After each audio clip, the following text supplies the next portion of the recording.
Guys, Kurt from Time Machine Transport. So this is gonna be part 3 of a 3-part video on removing the camshaft on a Detroit 60 Series N2 motor.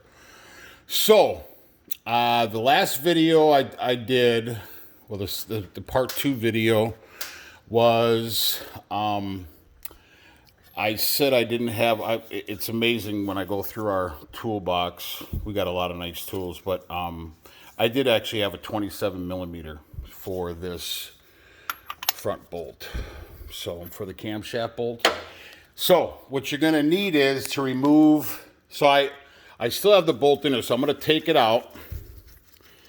And I was on the last video. I talked about how this needed to be put back 1.25 inches. So I watched a guy who rebuilds motors at a factory, and I put in installing a camshaft on a 60 series, and these are, it is important. I guess there is a stamp on these, so there is a reason why I numbered them 1, 2, 3, 4, 5, 6 for these camshaft, whatever they call them, brackets or whatever. So I guess there's a stamp on them, but this is old. I'd rather just number them. So make sure you do that. Now back to the last video. So because Gordon Robertson, this guy who thinks he's a genius because he does shit himself, you can see, so you have your gear, your camshaft gear right there, and then I said how I marked it with those 3 green specs lines over there on the left side. He was talking about a tool that he made up to keep the bolt centered in there. Well, he also, because you don't want to move it, so I explained how I did the ratchet with the 7/16" socket on the bolt that goes, or the nut that goes on the front of the water pump, so you can't turn the motor. So, and that you have to play with a little bit so it's tight, and then like I said, she doesn't move anymore. And then I did a connecting line on the camshaft in case. So the motor is top center right now. Now, when I mentioned in the last video that I have to move this back 1/4 inch, that's not true. Not if you're removing the head. If you were doing just the camshaft, there's a diamond seal in here. It's a blue seal or gasket between that metal round part. Let's see if I can get the light on there. Sorry.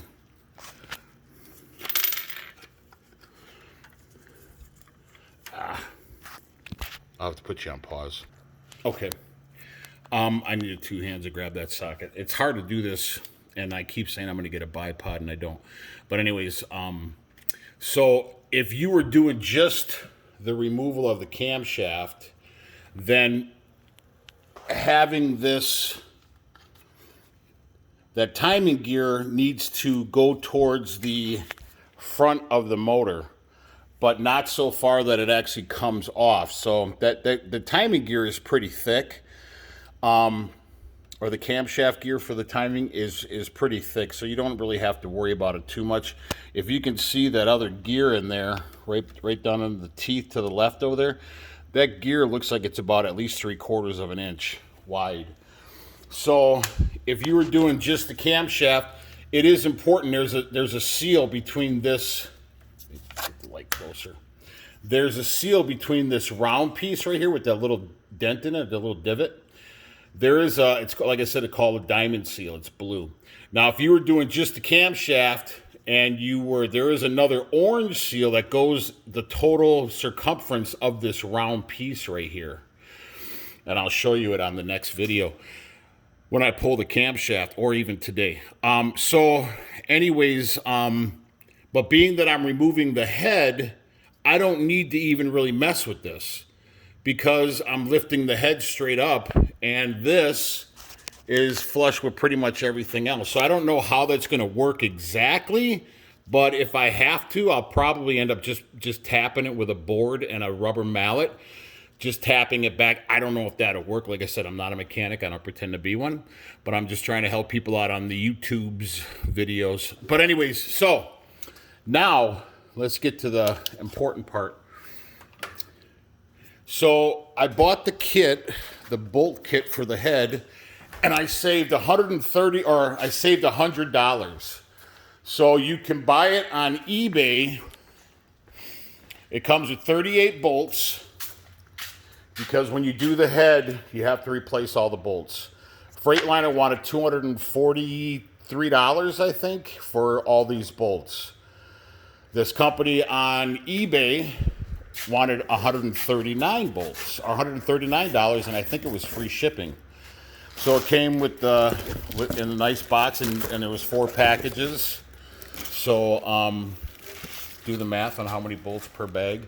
Anyways, so there, I don't know if this is the actual part number. And then there's the other one right in there, GS 335339. Yep, same one. Oh no, yeah, 33539. Yep. So that number is the same. There's another number for you.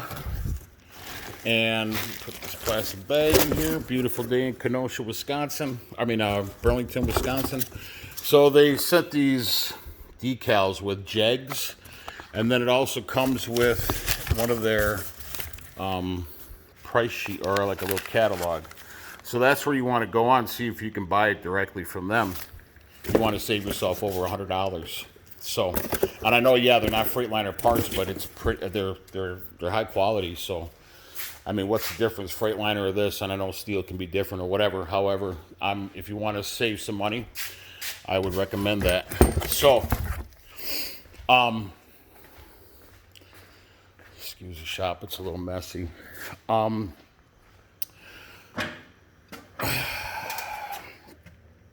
like I said in the last video, I didn't know I had a 27 millimeter. And so these are the bolts, obviously.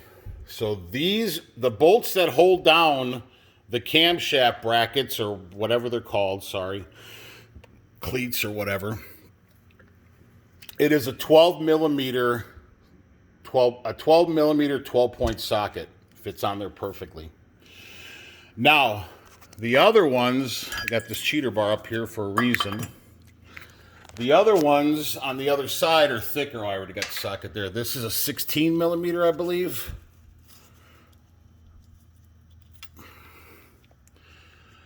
Yep, 16 millimeter. I don't know if you can see that or not. Probably kind of blurry. Anyways, it's a 16 millimeter for these other bolts for the head. So, 12 millimeter, 16 millimeter. Now, these 2 studs here, one on the back and one on the back and one on the front. It's an 18 millimeter nut that holds down the jakes with your other. So your jakes right over there. When your camshaft sits in this crotch right here, or rounded area, whatever, platform or whatever you want to call it. So these studs have, I don't know if you can see that or not. Yeah, there you go. It's got a 12 millimeter base to it. They sell a special tool for that, and I can't find one, so I made my own. You don't need to be a welder.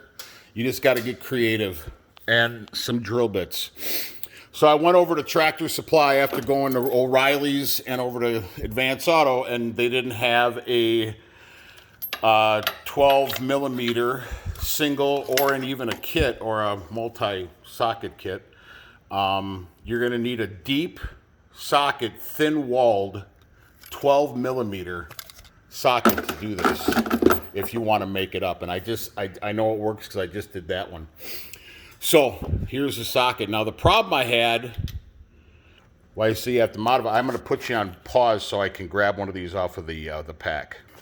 Okay, I just grabbed a 13 millimeter for a visual. So you got the 12-point star down in here in that little circle down there.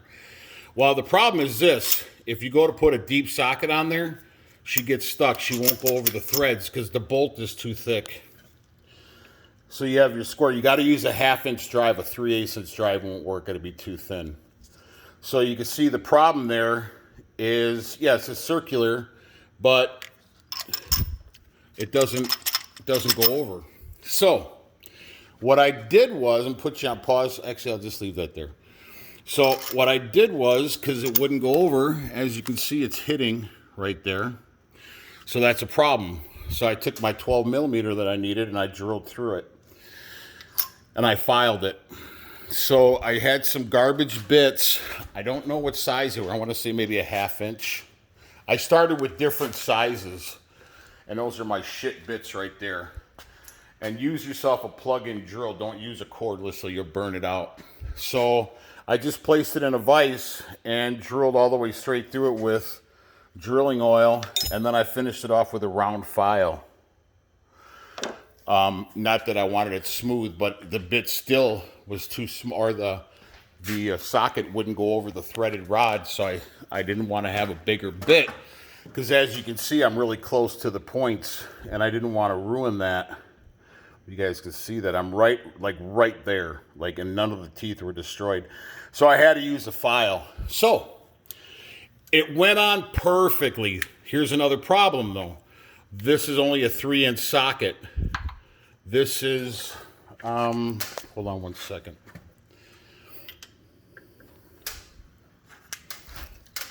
I'll put you on pause. All right, so the socket itself is 3 inches. The bolt is under 3 inches. However, you have to stick your drive in there. So what I did was, figured, well, I don't need all that bolt. So I came over to my rocker arm and I measured the circle part, and I only need about 2 inches of threaded rod, because there is no, or shit, do I? Oh, damn. Oh, no, that's right. I was like, oh, shit. I was like, oh, my God. No, I think I do need the whole thing. Shit. Oh, well, I'm going to have to get new bolts anyways. The reason why I did this was I need to pull this head today so I can get it out to Rockford, Illinois, to the guy so he can start on it. I can't wait another day to get over or wait for the tool to be ordered or to borrow one from somebody. So it looks like I actually will need almost that whole entire, oh shit. Okay, here I thought I was doing a good thing. So I have about 1.25 inches. Yeah, it looks to be about 1.25 inches. And then another inch. So I need two, just under. Actually, it looks about 7/8. We'll just call it 1 inch. So I need 2.25. Yeah, 2.25. And I already cut that back bolt to make sure that it worked. So, came back here. Oh, shit, I'm good. Barely good. All right, so what I did was I measured. So if I need 2.25, I'm good. But I'm going to... The kit didn't come with these 2 new bolts for some reason. So I don't know why it didn't come with this stud and the back stud, but this head's coming off tonight. I got to get it out to Rockford. So if you want to get it off and you don't have time, modify your bit. And what I did was I just have to take off about 1/2 inch. So I can get the drive on there. Well, I already did that one. As you can see, it's already cut. And she threads right out. I did try to double nut it, but it didn't work. They're just in there way too tight. And I didn't want to snap this off. So what I did was, I'll show you here in a second. So what I did was I took the 2 18mm nuts, and I brought them all the way down to where the smooth shaft is here. So I basically went all the way down to the last thread. And then I stacked another nut. I held the bottom nut with a 18mm open end. and then I impacted the top and tried to use a cheater bar and twist her out, and she wasn't having it, and I did not want to snap that off in there, so I'm like, shit. So anyways, so I'm going to go ahead, I'm going to use my trusty cutting wheel. I'm going to cut this off, and then we're going to do it. All right, and the nut does thread on, in case, but I'm sure I can buy these bolts from Freightliner or eBay or something. So now I cut that off, and then I'll take my modified 12-point socket, 12 millimeter, and get down in there, and that's it. Now let's see where we're at. So now she's locked in there. Now I can get my drive on there, and I'm going to go ahead and set her up. I can't do this with one hand because I want to go at it nice and easy, so I'm going to pause you. All right, and it did work. So I will show you something that I did try, but it was without success.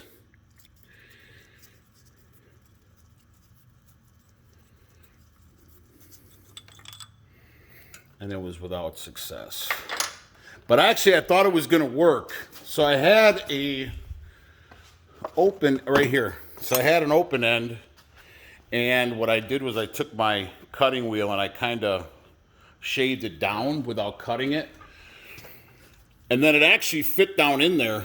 So it actually went down in the hole, but it was just too tight, and she started to crack. So, but the wrench is no good for the 12 millimeter, but it is good for the 14 millimeter side. So I'm not sweating that, and it's a cheap tool anyways. So that's how you get that out. Now what I'm going to do is I wouldn't advise taking these off with an impact. None of this off with an impact. I would definitely use a cheater, a breaker bar, and maybe a cheater bar right there. That's what I have that up there for. And I'm going to pull all these. I'm going to do the camshaft, and then the camshaft is going to slide back, and then I'm going to lift it out. And then we'll look at that diamond seal. So I'm going to put you on pause for a little bit and get to work here. All right, guys. Actually wasn't too bad. I used a breaker bar. There's only 1, 2, 3, 4, 5, 6, 7. Wait, right? 1, 2, 3, 4, 5, 6, 7 bolts. 7 bolts holding down those brackets or clamps or whatever you call them, feet. I don't know. Anyways, the very rear one, I didn't see this on any videos, but there is a plate with 3 13 millimeter bolts, and they are this long. So it doesn't really matter. I mean, it matters how it goes back on, but I could see they had some kind of goop on here instead of a bracket. It looks like they siliconed it. So anyways, hey, it held. There was no leaking on the back of the head that I could tell. But anyways, so yeah. So like I said, number them. One guy said there's a stamp on each one. I don't know. I wouldn't worry about looking for it if you number it. Obviously, that's probably your best case scenario. Now, the camshaft itself will be pretty hard to get up because the oil underneath there will kind of pressure lock it in place. I forgot what it's called. Anyways, get yourself a big screwdriver. Just stick it up underneath one of the cam lobes, and it'll pop right up. So now I'm going to go ahead and pick it up, and then we're going to go from here. I'm going to put you on pause so I can put it on my cardboard, and I'll be right back. Okay, guys. Now when you lift off the camshaft, try to set up your stuff in a decent area and try to take little notes and take lots of pictures, like I said. Now, once that comes up, you're going to have these 7 bearings, they're called.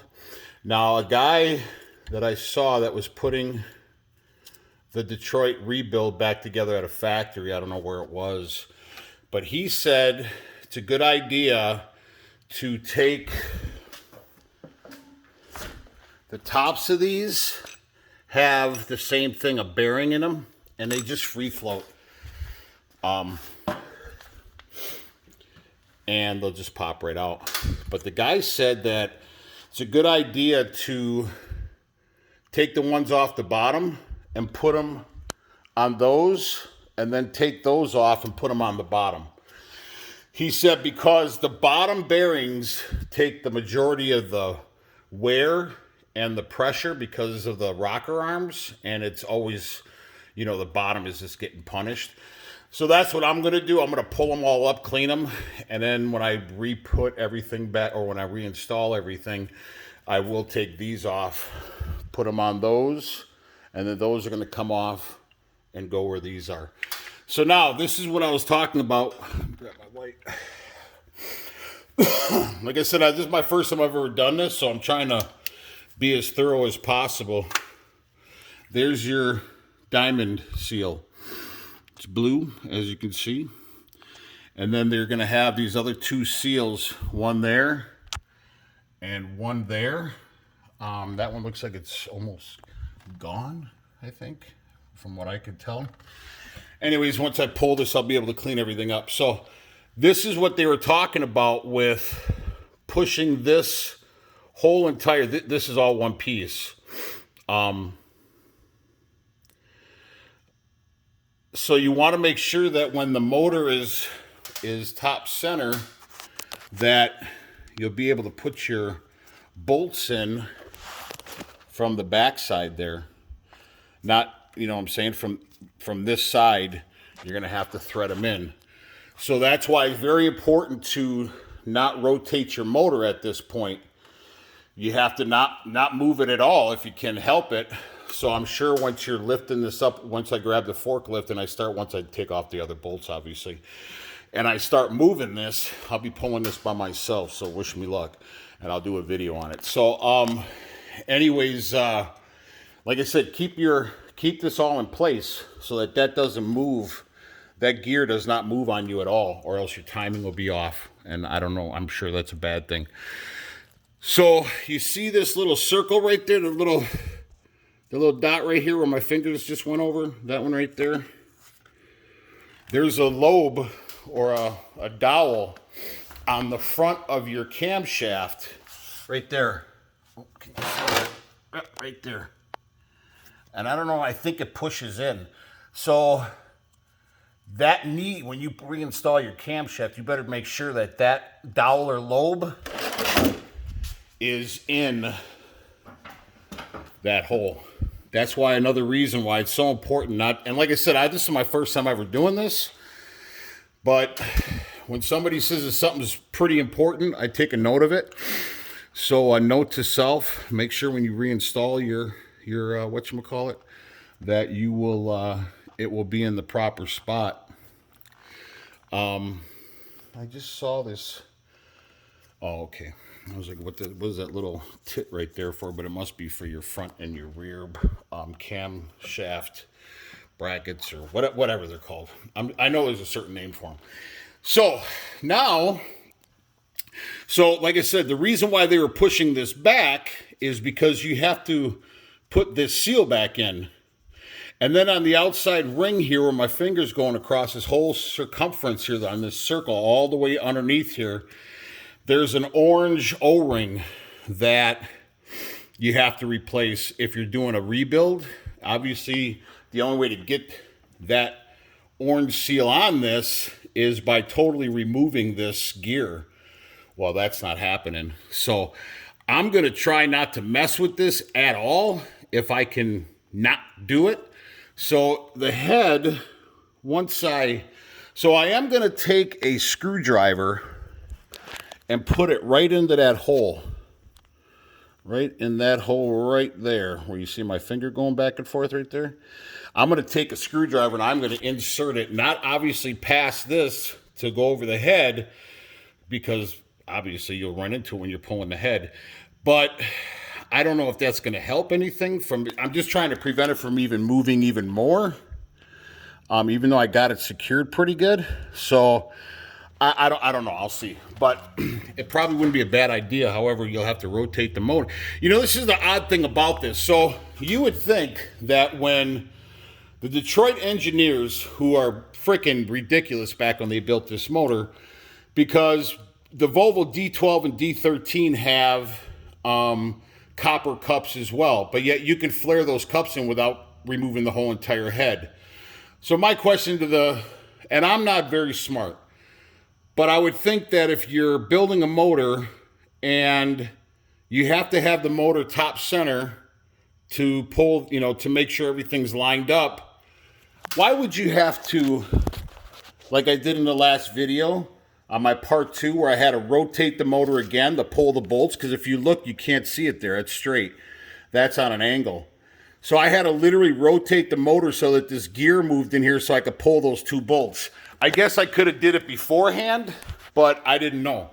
But you would think that they would have set it up so when you run your motor top center, that when you pull the center bolt, the camshaft bolt, that your 2 top, that one and wherever the other one is back there, the 2 bolts, that they would have been in an opening that you didn't have to rotate the motor again. It would have made more sense to create the motor so once it's top center, you pull that middle bolt. Now you can pull those 2 bolts without having to rotate the motor.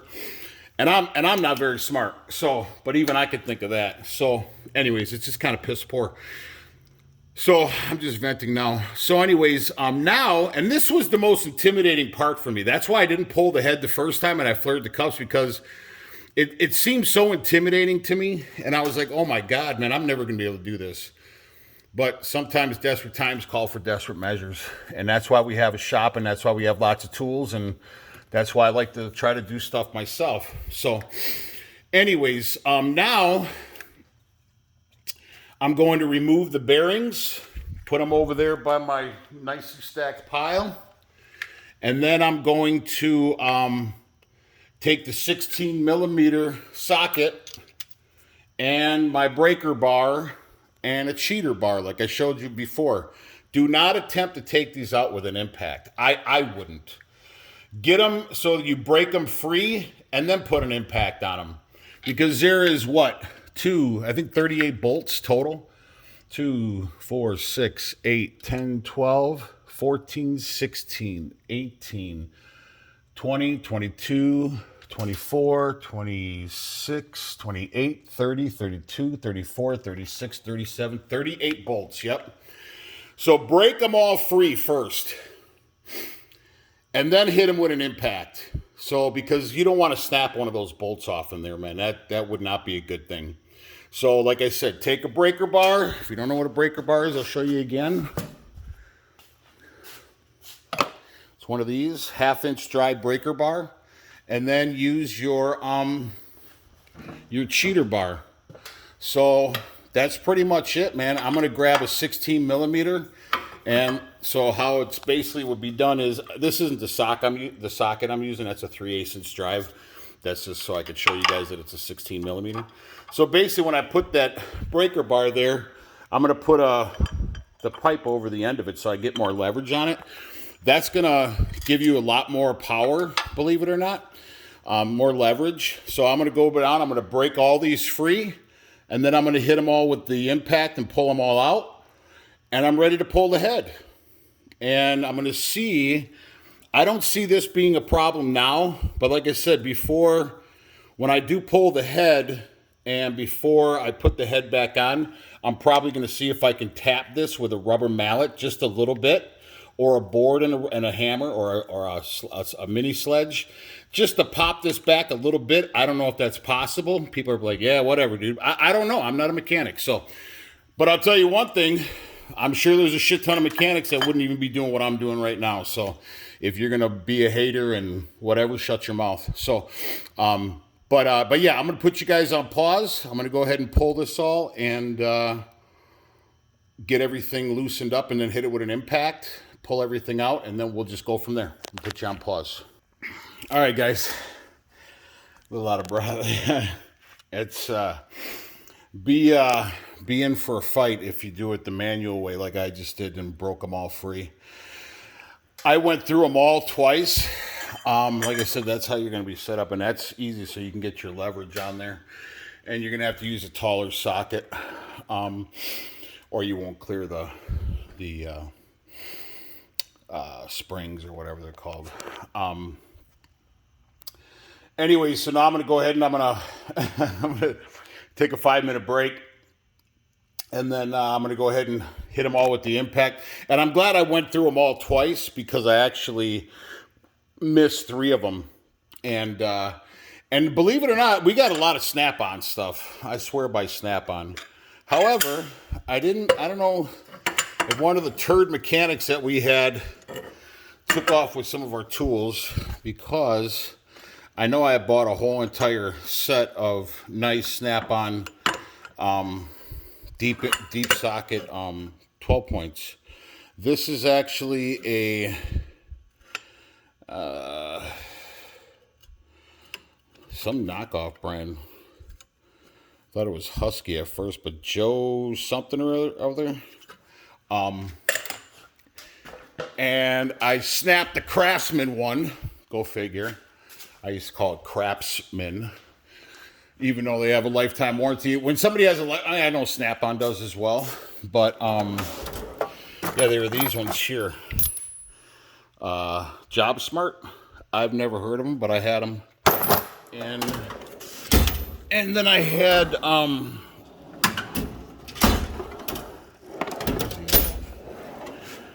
I thought I had another one. Anyways, but it worked, and knock on wood. Another thing you're going to want to do is, when you do this, you're going to be removing your bracket that goes from your radiator to your firewall. So as you can see, my straps, this truck used to be red before I painted it,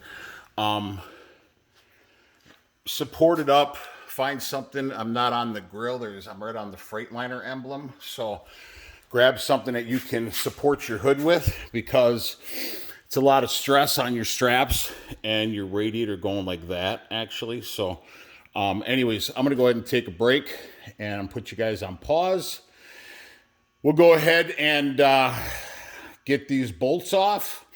And I did find a little mallet that I used to be a contractor, so I got a tongue and groove floor nailer. So this is a rubber mallet on the end. So I'm going to try to get that big wheel up on the front after maybe before I pull the head or whatever. But anyways, I'm pretty much done with this. So I'm going to take a break, put you guys on pause, and we'll come back.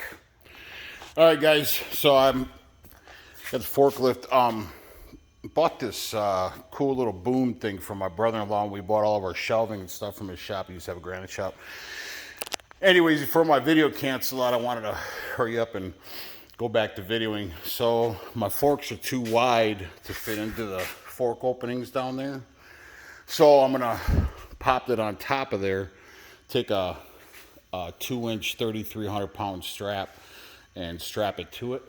That head can't be more than 1,500 pounds. So anyway, so I just wanted to come back and show you what we're gonna do, and then I'm gonna lift it up on it. Like I said, I'm gonna strap it, and then get it right up over the thing, and then start to pull it.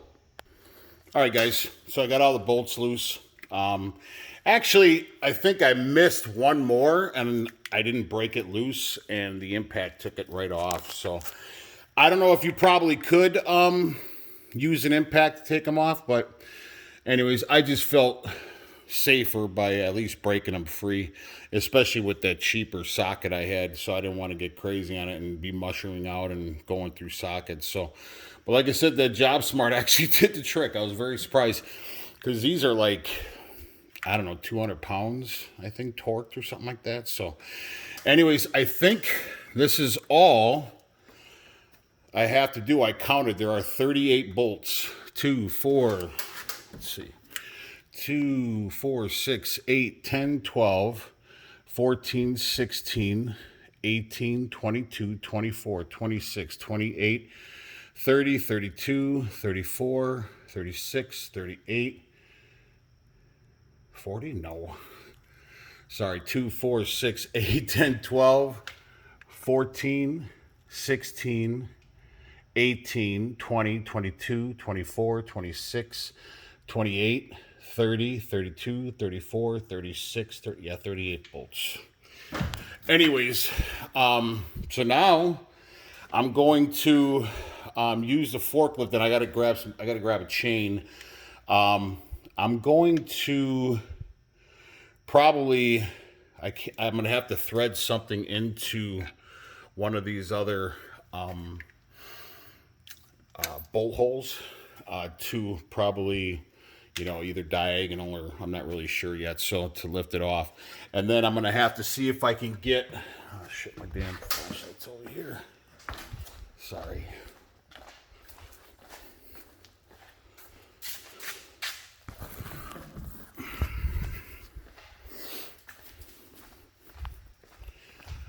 I'm gonna have to see if I can get a pry bar and at least get it started underneath, right at the seam there.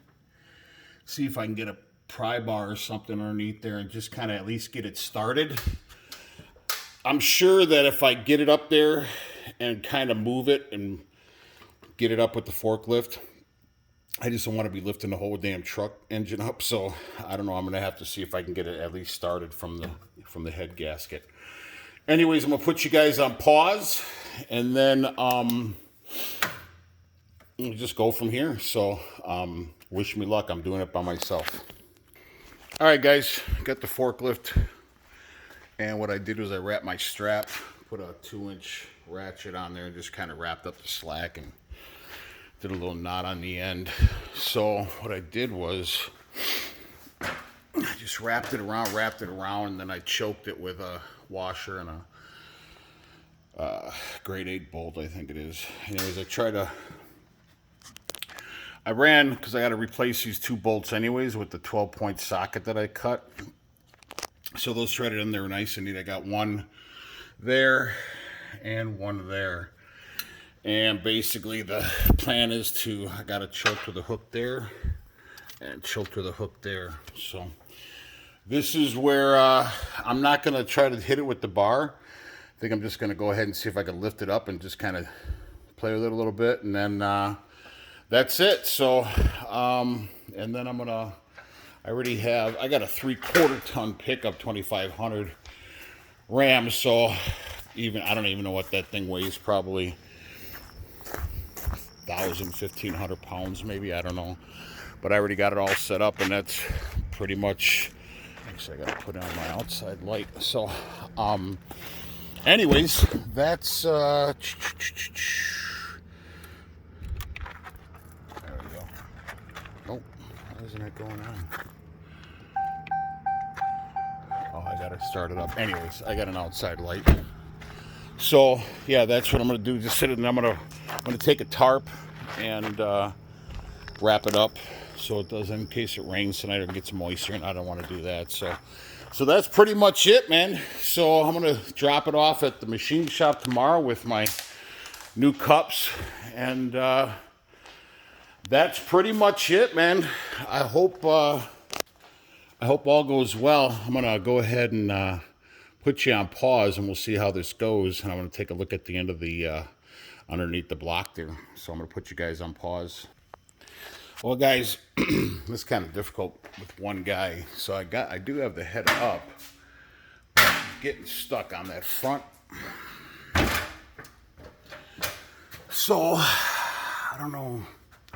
I might have to redo it and go from that bolt and bring that bolt over to here, because the front keeps wanting to swing that way. So I don't know if it's just something I'm doing wrong, or I'm not one of those riggers, that can, like you see on whatever highways. Anyway, so yeah, it's kind of difficult with one guy, but like I said, I do have it up, and I didn't have to stick anything underneath the head to pry it up. But one thing I would tell you is make sure all your bolts are out. I had 2 bolts that were still in there when I was bringing it up. She was getting stuck, so I had to bring her back down and remove the chain, because the chain was over the 2 bolts. So make sure all your bolts are up. Double check. So anyways, I'm gonna put you back on pause, and I gotta figure this little contraption out. Guys, I'm gonna go ahead and do a 4-part video on this, because I'm not gonna make this a gazillion freaking minutes. But anyways, I did get it back down, and I'm going to go ahead and I think what I'm going to do is I'm going to go ahead and take the chain, undo it from back there, wrap it around. I think I'm going to come up right in this bolt hole right here. So that when I lift it up, both chains are going to want to lift up the front and leave the back down so I can clear this front housing. So as I lift it up, she'll kind of go like this, and then hopefully she'll grab and I'll go up. But anyways, I'll do a part 4 on, or whatever. But that's pretty much how you do it. So anyways, please go to my other channel, Kurt, K-U-R-T, Sibilla, S-I-B as in Bob, I-L-A, Kurt Sibilla. And that's my other channel, but I can't upload videos on there anymore because YouTube flagged me for putting up videos on that site. But I have a lot of good mechanical videos over there, even though I'm not a mechanic. Anyways, please like and subscribe to the channel. Ciao.